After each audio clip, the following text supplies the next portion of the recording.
spin $10 million. And here is a prize distribution for this weekend. A lot of money to be divvied out. And of course, the money is great, but being able to be crowned the first ever season champions across all regions is an even better feat. Now, before hopping into the games, we made some predictions earlier on in the week for Europe. There is one among us that had a bit of a different opinion, and that's fine. We'll get there. But Sundown, why don't you tell us about our predictions from Europe? So I'll talk about our predictions since the rest of us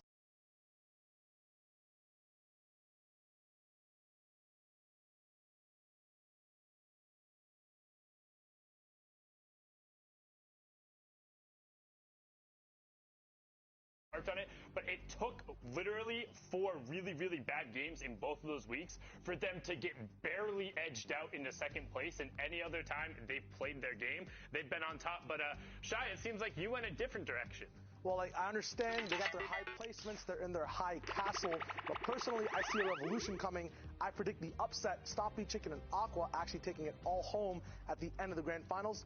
They're amazing, but I think they won't have what it takes ultimately, and Aqua will steal the race at the very end.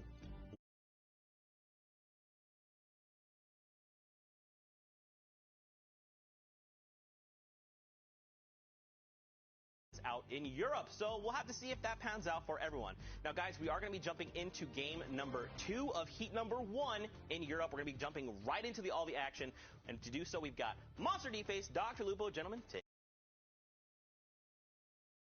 confused.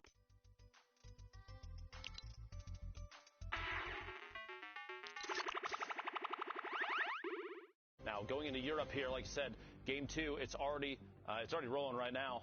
Monster, before we jump right into it, what do you think? How do you think things are going to play out today? I think my stomach hurts. I'm going to have to sit down and let this one kind of digest as we jump into these games. But let's go ahead and hop right in. It's Europe. They're trying to get to the grand finals. There's going to be a lot of action unfolding today, Dr. Lupo. Lo and behold, 95 players remaining. Only one trio in whole has gone down. And we're jumping right into retail with the trio themselves, Benji, Mongrel, and Mitro. Honestly, some of the most dominant players in solos and duos, and now they're trioed up. That's right. And crazy kitted already. A gold RPG. That's right literally what I want to touch on right there. The retail row loot. Look at the inventory. Sets them up for success. You're looking at straight up legendary inventory. And the best of the best, what do they choose? Shield bubbles. Shield bubbles, one of the new items introduced to Fortnite, and it's a great item, right? It's so versatile. So you're going to see shockwaves, you're going to see launch pads, campfires, and even with the recent adjustment to the loot, the way it's divvied out here in retail, it's still so prominent in the loadouts. You're going to see the difference. And just look at the map on the side. Basically no one around them to contest. It's wild to think. So I'm going to say it, and I'm pretty sure everyone is already thinking it, as we've seen them play over the course. No one contests retail, or it's lightly contested. Let's say somebody drops blacktops and they take resi side, or however it's split. I can tell you what that.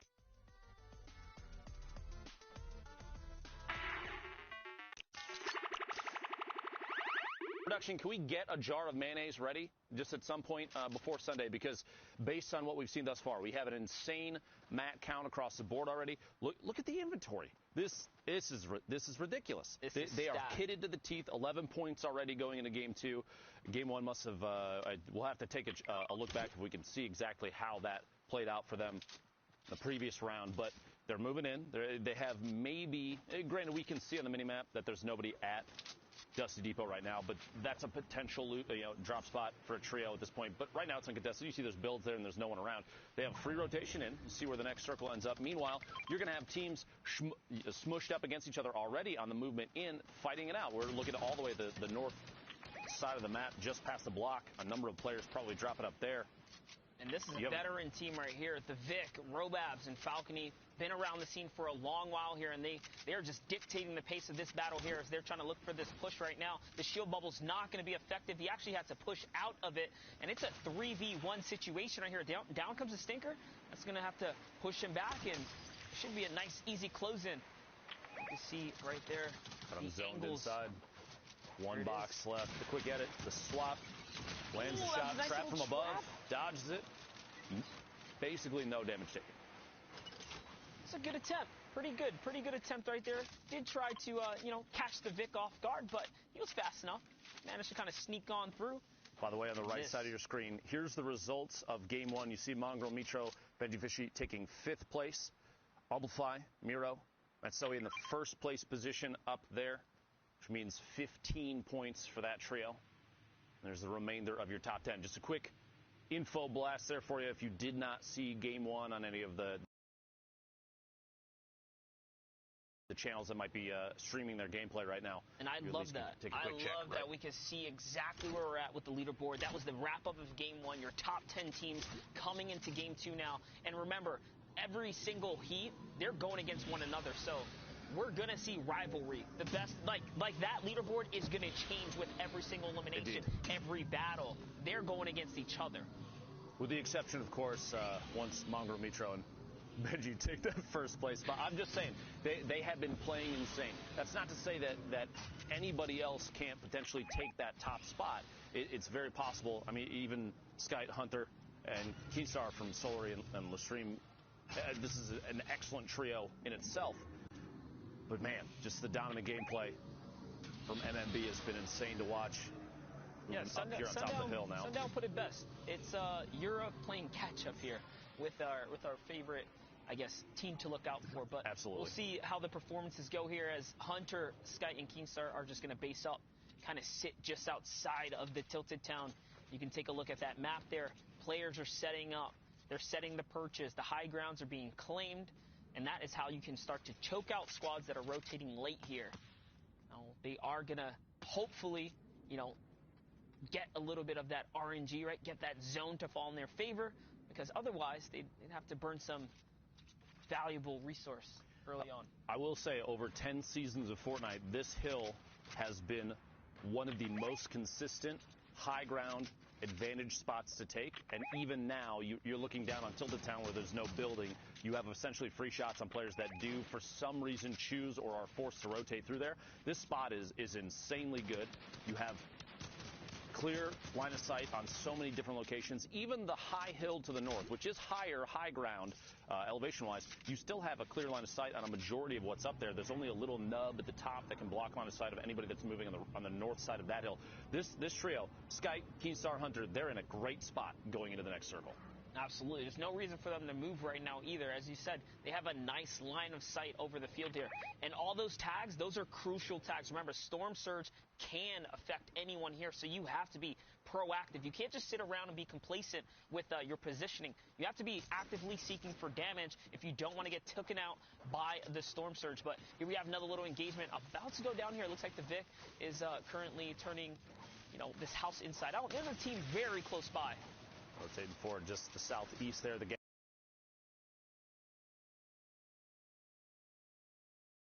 gas station. Plus, you do have one more player at the gazebo in the middle of Pleasant Park. Going to rotate up on top, and I think now's the time to try and get a height advantage. You don't want anybody to apply too much pressure. Plus, they are further away from the zone. So the team from TCK, they are in a good spot to just try and stormhold this, if that's what it comes down to. You have 3 potential point pickups here, eliminations. Actually, pressure going in here. Muser taking the high ground on top of this trio.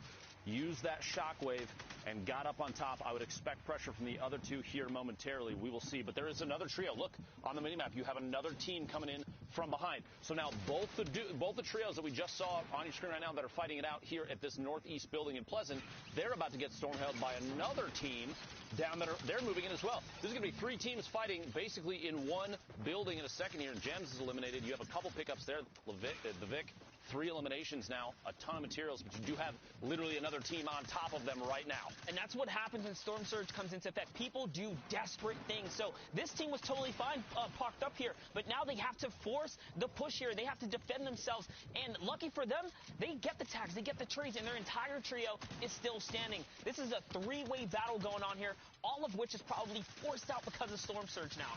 I guarantee you there's some Robab frustration. did a good job here. He's going a shot in the back. He's the most hurt. He's actually going to shockwave through, trying to find himself a better position here, Dr. Lupo. And he does. He breaks away. He's got a little bit of time to himself now. Good call there to try and rotate away. They are a little split at this point. Falconly's going to have to rotate back. GH7 Josh and Tom Wamo all stacked up next to each other right there in front of the garage of that building. Wonder if the campfire is going to be a clue for them. If they do spot it and realize they might be low HP, it might be the time to push. They have a way to pressure. 5 shockwaves in the inventory of Robabs means rotation here in a minute is not going to be a problem. The team shockwave could have come in clutch. Might be time for it. You see him line it up. In fact, he might even be marking it just to say, hey, let's get ready to go. Indeed, that's what he was doing. There we go. Rotation all the way south. Look at that. Solid push ahead of the team that did apply pressure moments ago. They have the circle advantage now, and now they are sitting at the forefront, able to storm hold. And what a big move reckless there. push. They had the zone right here. They go outside the storm, the safety zone, just to try and force that fight, and then failed. You got to think the potential chance of taking damage from the storm, the storm surge might have been the reason for the push. Not 100% sure. We didn't have the number up on the screen at that moment, but you have to think throwing away a positional advantage the last second there, especially because you know the storm timer. The circle timer is on your screen, so they know that at some point, if they're going to push, they need to make it quick, or they just need to wait. Chose to move out there, and now they're on the outside. Meanwhile, 3 HP. The other 2 from the trio. And so Amplify still up. This is the winners from game 1, by the way. Oh, they are. 25 points, a big lead going into game 2. This is what we like to call shambles loot right here, man. Mira with no heals, 3 HP in a dream. Amplify also equally hurt. They do have a couple of eliminations to their name here, but it's looking pretty dicey. Look on your mini-map. They have to rotate past so many teams, and they're sharing loot right now just to try and give everybody a chance. I almost would say maybe Miro drop everything that he's got just in case, any chance to boost up the other 2, because at this point, 3 HP is not the best situation to be in. Here we go. Matsui pushing forward. The other 2 not yet on his tail. You see, you can watch on the mini-map just a second there. You actually have to appreciate Matsui kind of leading the charge here. He's the only one with shield on his team, so he says, you know what, I'm going to go out first. I'll do the building. I'll do the leading here, taking the pack to the next zone. And, I mean, it gets him a little bit closer to the safety spot. I think the play here is either catch a pick, get this siphon, or buy time, right? Hopefully a launch pad comes down. You guys get a little share time on it, and they can get that way to the zone. That audio cue, you hear the shockwave. That actually is a very good signal for them. Being low HP, they don't want to make a move before somebody else. And Hunter gets almost beamed into the ground, but now they know that they're basically free to rotate. The team that was potentially going to be a problem. Big hit there. Gets the elimination on Hunter. Very valuable. Amplify does, in fact, go down. You see in the top left. Rax, though, takes him down from D-Mine. 23 trios remaining. 61 players total. The threshold on the middle right, they're 343 damage above. But Miro still sitting on only 3 HP. The mini's going to be a big pickup there. Now 53 total. At least he gets him a little more health here, right? Puts him in the game, keeps him in the running just for a little longer. Now he has the option to pick up this blue pump, and he actually is going to opt into keeping the gold tack. That's actually a pleasant surprise there. Wouldn't have thought that, the pros would take the slower pull-out time from the gold tack over the blue pump. You get a 200 damage hit with the blue pump. Can mean the difference between making it into the circle and getting stopped by somebody. Maybe you get surprised inside your own box. Somebody takes your wall.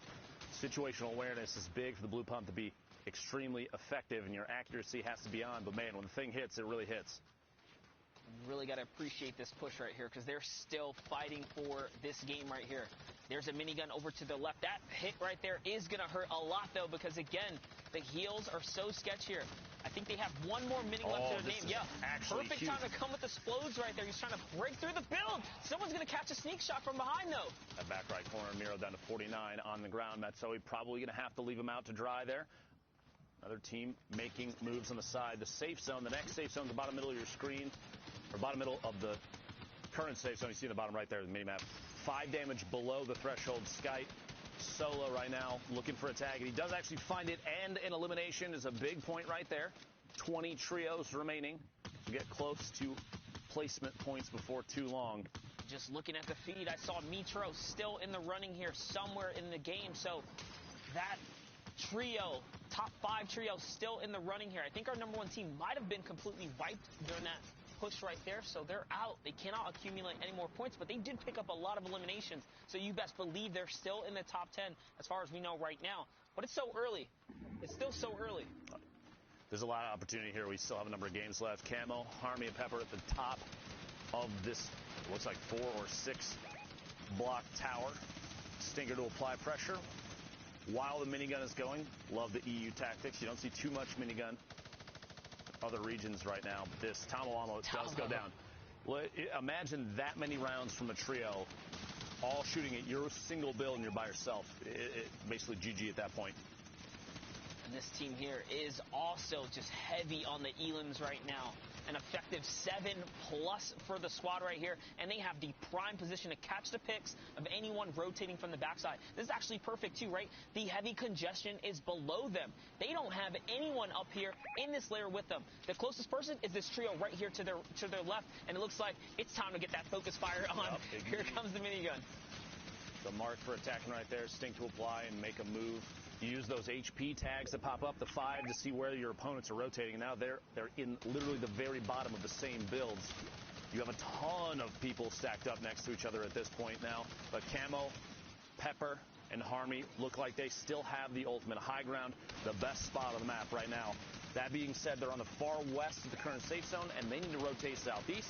Hopefully, somebody's got a launch pad or shockwaves in the inventory to make this rotation. Otherwise, they're going to have to build across and tarp over everyone else underneath them. You do still see Benji, Fishy, Mongrel, and Mitro right there on your screen. They are still in this one, looking down from almost the same angle. Here we go, rotation with the launch pad, well above the damage threshold for Storm Surge. Excellent spot, and 12 rockets in the RPG. They're going to build on pre-built structure over there that somebody else put up. Might even be their own builds. And this is exactly what you want to study from this star trio right here. Zone 6, they go for the high ground. So they're actually going to take the high ground. He's going to catch 2 on the knock right there, which means that team is really hurting now. That's going to be Voron who gets taken out there. Voron was also in the top 5, if I'm not mistaken. So that's a power takedown right here. It's going to allow this trio to just get one step closer, kind of breaking away, getting, you know, Shio Wager, the mayonnaise tub to the face. So we'll see if it, comes to fruition before the day's up. Mitro staying a little bit towards the back, keep throwing down those RPGs at players that are rotating, or the builds to see if we can get drops on people. Mitro pick it up. There's those 2 elims in the feed, so he did secure both of them. That puts the entire trio at 6 total right now, 17 points. And we're looking at placement now, top 15 trios remaining. Only 29 players, though, as the elimination feed is starting to light up across the board. These are the zones that really cut the player count down as people are moving, especially when you have one of, if not the best trio on ultimate high ground with an RPG. Are you kidding me? But they are in the best spot. Remember, it still hurts to hold high ground from zone 6 so early. They're going to be forced to jump down soon if they can't, kind of map conserve properly. They're getting broken down consistently now by the shockwaves. These are one of the cons that happen when you take that high ground, because you don't get the pleasures of looting the players you drop, right? It's just like that. All that loot's gone. They actually can't use it. And every time you hear a shockwave, you'll see these players snap and look up in the air to see if they can try and find who's on the fly. In case you have free shots, as that elimination is secured. Mitro picking up a knock on Falconly in the feed. Another one for the trio. 7 remaining. I've got to say, if this is not a win for this team, I don't know what is. It's going to be a close one. Mongrel actually did not have any more AR left in his gun. There's no more RPG left here. It's a straight-up shotgun battle. This is a crucial elim. That's going to get them some of the resources that they need to hold this high ground here. And it looks like it's cutting back across. So lucky for them, they're going to be able to kind of reuse some of their resource here. We have a couple players left in the game here. Red Rush in the low ground. Shaka and Cal as well. Here's Mitro just raining fire. That tac sub SMG is so good for shredding through builds right here. And honestly, it can pierce through the turbos, like right there. These are the shots. Good pressure right here from Mitro, putting down the fire, putting all the ammunition to use here. We're almost in the final zone now. This is it. Storm Zone 9. The close in will happen. Looks like Benji Fishy's going to go for that high ground. You saw him elevate himself right there. So he's going to get out of the harm's way of the shockwave. And Mitro's going to stay down here and just get down and dirty with the TAC SMG right now, Lupo. You have to remember at the last set of placements here, the points really kick up as you go from 5th to 4th and 3rd to 2nd, and then the victory royale. So every time you see a player go down, like right there, the 4 trios remaining get even more points. As soon as one more trio goes down, we'll get it 1st and 2nd, and that's it. And we're down to the very last second here, the spray from above. This, honestly, as soon as we got to top 40, this was Mongrel, Mitro, Benji Fishy, all the way to the end. No surprise here. And a monstrous 12 elim game right there. And you saw, even in the final moments, they did try to drop a couple of medium bullets there. But with that, we're going to send it over to the studio with Zeke and Sundown. What do you have for us, guys? Oh man, MMB starting off the day strong.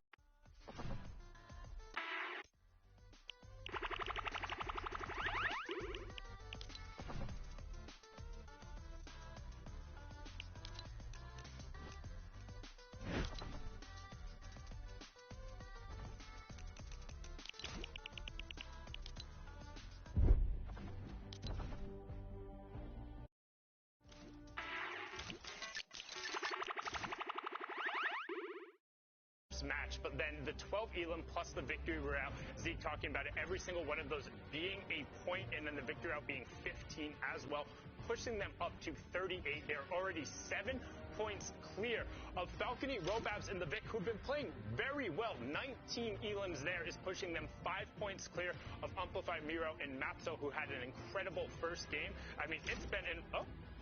I just want to throw out a quick little apology. Based on score, I had assumed that because Matsui, Miro, and Amplify had first place, that they had the Victory Royale. They, in fact, did not. So, my apologies. All we were given was placement on the screen. That's my bad. Back to you. We got to keep him honest, and we love him very much for it. But don't forget, the top 8 are moving on from this heat. So right now, you must be this tall to ride. So if we're looking at just top 8, the points, 18, that's just like... A victory route is worth 15 points in and of itself. So even if you get that victory route with 3 eliminations, you can now look to strike up in the top 8. So, and we're only in second game. We're about to head into game number 3. What does this spell for like all of these other teams? Yeah, you just have to stay consistent. You have to not fear. If you have a couple of bad games, that's okay. If you're able to get in, get situated, get a couple of eliminations, get some placement points in there. As you can see right now, to be on the first page, it's 11 points up there. But one thing I do want to take a look at here is some of the gameplay that came out from Mongrel,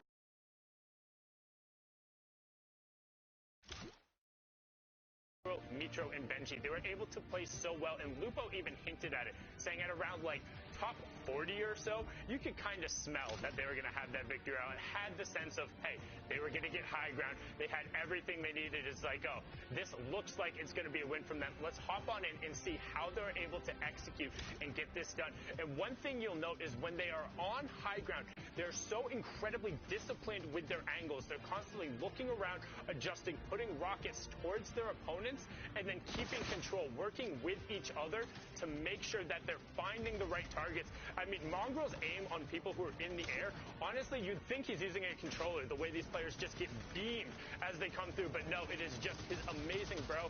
Just as Mitra would say, that's crazy. They are running it through 38 points up top. And again, always on the high ground. And for me, that's what's so impressive. In a meta where there's so many RPGs, so many shockwaves, the way they're able to not only get initial control, but then run the rest of the lobby without having to drop down and putting themselves in bad situations. They were never threatened. Count the number of times in this clip that bullets or anything are being shot back towards them. Everyone else is so focused on just trying to rotate and avoid damage from above that these guys don't have to do really anything in terms of defensive play, and they can just focus on going forward, and it seemed like it was just going to be a win. And honestly, I want to roll this all the way back to Xiaowei Just Beast talking about the retail drop spot and how your early game sets you up for an advantage. They have so many tools at their disposal, from ammunition to rockets to excess shields to having enough mats because they had rotations early on to hold the high ground.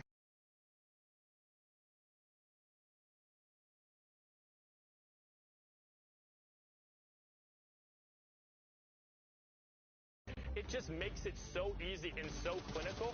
And I promise, if you are a trio or you're just interested in competitive Fortnite and getting better, go and load up these guys' server replays. Watch them play. Check them out on their socials. You might want to actually mute their streams every now and then because they can get a little loud on the comms. Boas does a great job breaking that one down. And let's actually take a look at page 2 of the standings, because as we talked about in the heat formats, the top 8 are going to advance. But just so you can get a hint, 5 elims right now is getting you up into that second page. There is 32 teams in each one of the heats. You need to be in the top 25% in order to advance. In Europe, every single one of these guys is impressive. but they're all capable of stringing together a couple of good runs. You have 6 games, a third of them are down. You're now into kind of like the meat of it. In the next 2 games, you don't want to fall out early. So expect to see some intense battles early on and maybe a little bit more passive play kind of in the mid game because people don't want to get dropped out. You don't want it to be a 3rd game and then fall out and realize, oh, we're that much more off the pace. Now we really need to be pressing forward. I think you'll start seeing aggression in games 5 and 6, but 3 and 4, they're going to be playing a little bit more like me. Hanging out, just being like, oh, there's people over there? No, I'm good. So not like me, who does not even get to play. Got it. Yeah, we'll have to see how things go because, again, like Sundown said, you have to be top 8 if you want to move on to grand finals.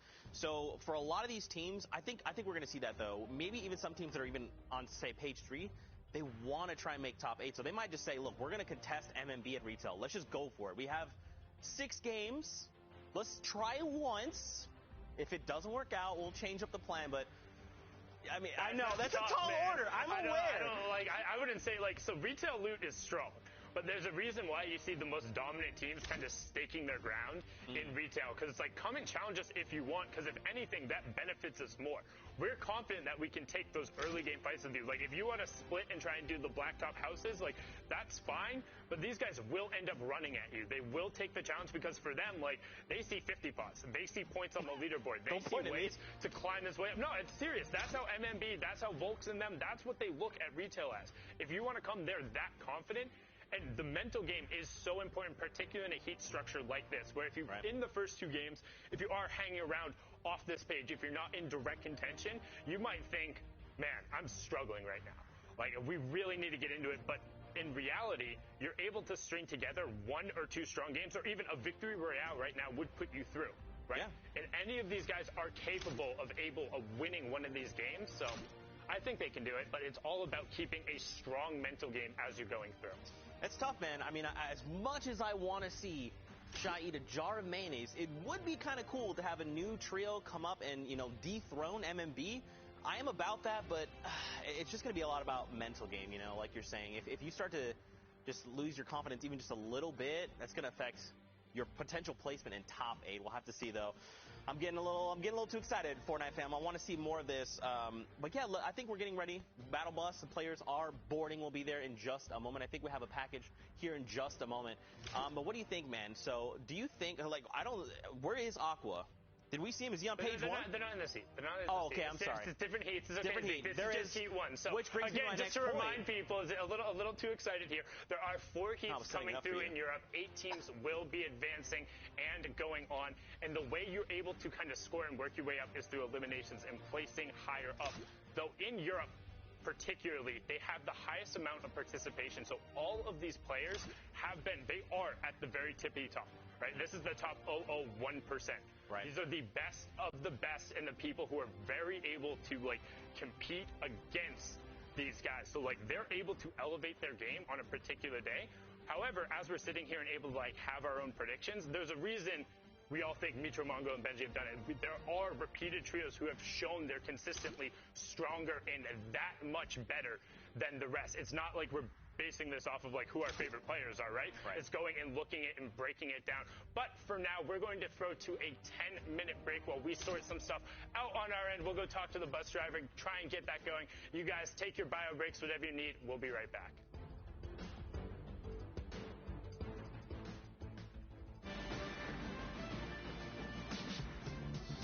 Hello, family of Fortnite. BallTW here, and throughout the Fortnite Champion Series, we're going to be trying to get more acquainted with the world of competitive Fortnite. Today, we're going to be discussing the 3 different stages of a competitive Fortnite game. The early game, the mid game, and the late game. And what different players have as their goals during these stages in order to achieve the ultimate goal, the Victory Royale. Let's start with the early game. Also called the looting phase, this is where all players are attempting to secure their chosen landing spot and maximize their loot potential. In competitive Fortnite, every game matters. So players try to strike a balance between high loot opportunity and safety so as to not waste a game by being eliminated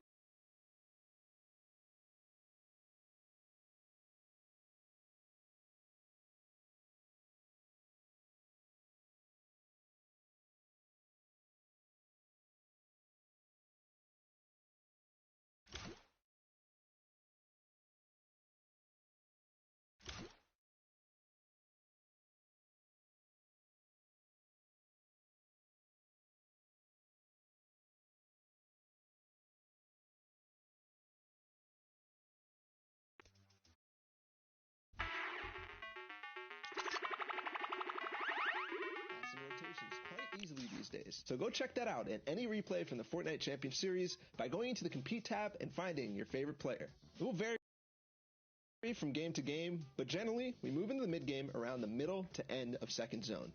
The mid-game is the calm before the storm circle gets too small where it forces the engagements. Most players' goals aren't positional, but in some cases, depending on how the early game went, you again have to strike a balance, this time between looting and farming, or going for the best position. Looting could include playing extremely aggressive to earn yourself other players' loot. In trios, it's much harder to play that aggressive playstyle, since fights take longer and cost more. You want to be efficient with any rotations or fights you have to take. You don't want to spend your precious mobility, valuable resources, or health.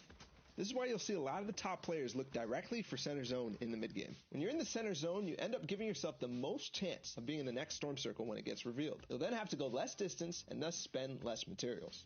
Finally, the end game. The most exciting, hectic, thrilling, and difficult part of competitive Fortnite.